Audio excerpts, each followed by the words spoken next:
Hello and welcome to the channel. My name is Kevin, aka Iceman 31. I've been playing paintball for at least about 15 years. I've owned a wide variety of guns, and only recently did I actually get cameras to record my gameplay. Thank you for checking me out, as telling the story of what I did doesn't equate to as much fun as watching and seeing what actually happened. So I started paintballing back. I played paintball a couple times when I was like 9 or 10, something where we went through the park district. Got my mom's permission or my parents' permission to play paintball. So we played at CPX. I had a good time. The only thing was I did get bunkered point blank in playing Cowboys and Indians. So didn't really quite feel like paintball was a sport for me. It hurt a lot as a kid. But from there, started playing pretty serious 2007 through 11. I probably started playing pretty serious around 2009, somewhere in the middle. That's when I acquired a Ego 10, Planet Eclipse Ego 10. From that day, played pretty consistently. My main fields that I play at is Badlands and Fox Valley Paintball. Back in the day, there was Chicagoland Paintball, or CPX, and there was also Breakaway Paintball in Wisconsin. Both are no longer with us, unfortunately. So started off playing paintball, had a Spider Victor with the absolutely atrocious high-rise feed neck to fit a hopper. The one saving grace I did have was getting a freak kit for the spider threaded. Definitely helped with just having a better barrel. Accuracy as well. Classic. Then I got a Spider Imagine. It was electric. You can shoot 3-shot burst, semi-auto. Had a shorter trigger pull. Definitely was a fun marker, but not to the same degree as what better paintball markers at the time, like the Angel A1 was, and things like that. From there was, or still is, a store called Bad Boys Toys. From there, I did get the Spider Electra with eyes. So that was pretty cool. The idea that you couldn't shot balls no matter how quick you shot. Still probably one of my favorite triggers today of all the paintball markers I own. Really get on it, but close second is my Ego 10. I did own a couple hoppers back in the day. Started with the Revolution and then upgraded to an Eggy, where you have to like rip the back down. It took 2 9-volts, which just adds up way too quick, and reloading that thing and bending it, the feed neck was a bad hopper. Eventually did upgrade to a Rotor R2 version 3 with the Velcro straps, if that was the last edition. Really hasn't let me down except for probably 3 times, probably 2 more balls, and then of course it jams and you have to retreat or sit there shaking and hoping that you can free the jam. I've always used a 6845. It doesn't really matter for the brand as far as I'm aware, in my opinion. But as said, from there, did go with a Dangerous Power G3. That worked pretty well for a while. The only thing was with higher fire rates, the barrel would rise and there was definitely more kick. Always was interested in getting a gun that had a readable display. One of the top markers, in my opinion, at the time was the Ego 10. So I saved up cutting grass money and things like that, just to get a gun that seemed top tier. So I did end up getting a Champagne and Navy Ego 10. Was perusing the Paintball Nation forums, and a San Francisco explicit Ego 10 came on. This has been my workhorse of a marker for about the 15 years I've been playing. It has 75,903 shots through it. I've probably reset the board once or twice on accident. The only ever issue I've had with this marker is the low pressure hose inside did pop about 6 months ago. It is old as can be. Easy repair. I tried to get some pneumatic tubing through Amazon and try to fix it that way. Didn't work. Just get your regular part. Cost $10. I had to wait a couple weeks. The only other downside is the grips are fading, and back in the day there used to be custom grips, and so therefore should have pulled the trigger on that back in the day. I don't know if people out there, or if there is even a company that would make new grips, but if there is, please leave a comment in the comment section down below and help a guy out. But from the San Francisco Explicit Ego 10, I did want to dabble in the idea of spool valve markers. The G3 wasn't really, it was more of a dump style valve and not really a nice smooth shooter. Keeping with the black and white theme, I did end up getting a Geo 2.1 with the Pops ASA. Another workhorse. The only problem with this one, it did have first shot drop off for a long time. I think that's been corrected if I'm not mistaken. Did shoot it at Wildside Paintball 3-4 weeks ago before the tournament we played. Still a fun shooting marker. Good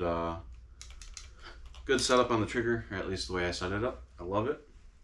There has been a couple good games of playing zombies versus, well, just playing zombies at Badlands, and me being the alpha zombie and just turning the tides and just popping people from way up high. Good marker. I've had a lot of fun times with it, a lot of big games and things like that. But from the Geo 2.1, I did buy an Ego 11, hoping that it was smoother and better and was a great upgrade. I found it to be louder and kicked harder, and I didn't really care for it. So from there, waited a couple of years, kind of had a hiatus of paintball from playing on and off maybe 1 or 2 times a year, if not just a handful of times. Did get interested in shooting an LV1. I probably bought the LV1. The LV 1.6 was already out when I believe I decided to pull the trigger on the LV series. Amazing upgrade from the Ego 10. I'd almost say it does, as they say, shoot almost like a spool valve marker.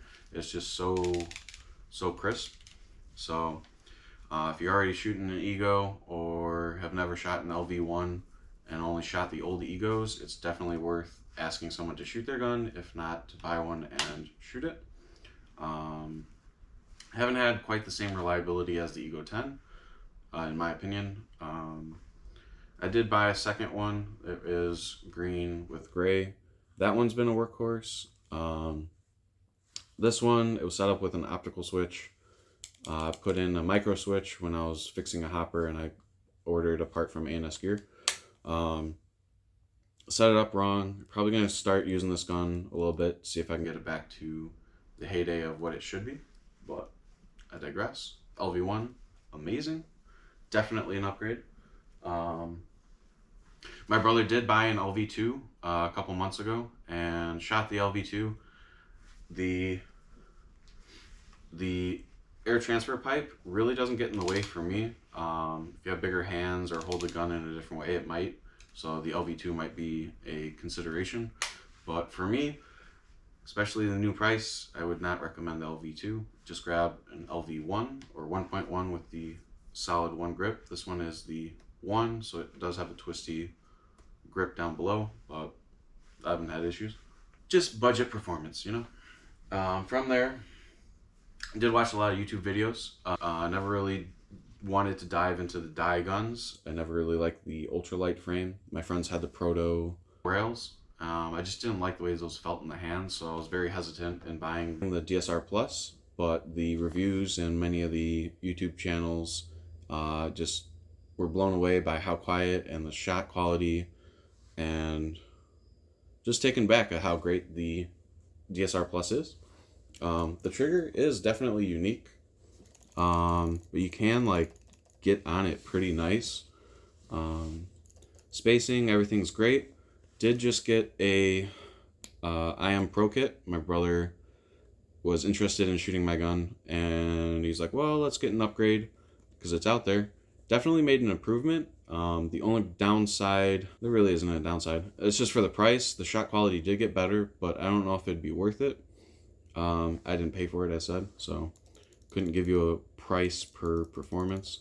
But as with many things, the original is just good enough, if not really flawless as it is. But from the Dye DSR Plus, I was more interested in spool valve markers, and I wanted to dive back into Planet Eclipse, as it hasn't been letting me down, and great brand. Love the hard shell cases. They do get dinged up quite a bit. Someone mentioned that, and that's pretty true. However, the goodies, spares, as well as the case are just phenomenal in my opinion for the price. So from there, I did like my Geo 2.1, so I went with a CS1. The only thing is, when I first got it, I went, oh man, I'm not gonna like this. I'm like, this one has a blade trigger. I'm not much of the blade trigger fan. As you've seen with all the other guns, they're more Sith style. However, the grips are fat, and I didn't think I'd like it, but when I really hold it, you're not holding at the very bottom where it is the fattest.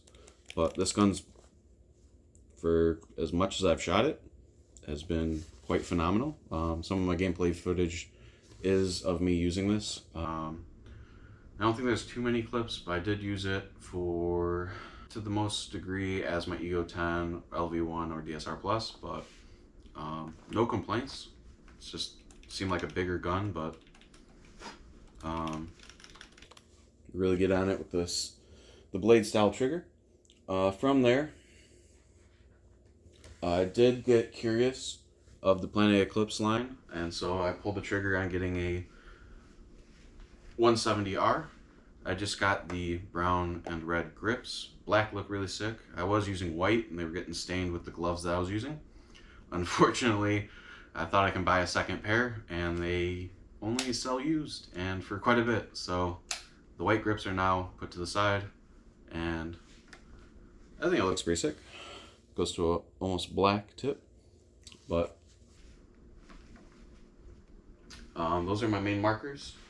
I do, for the most part, stay with the 170R. Just want to get my money's worth and or experience with using it.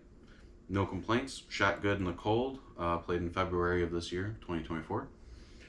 The LV1 was the one that didn't really quite like it, but as said, I switched from an optical to a micro switch, and I don't think I set it up just quite right, so it was like half cycling, or it was doing something that wasn't happy.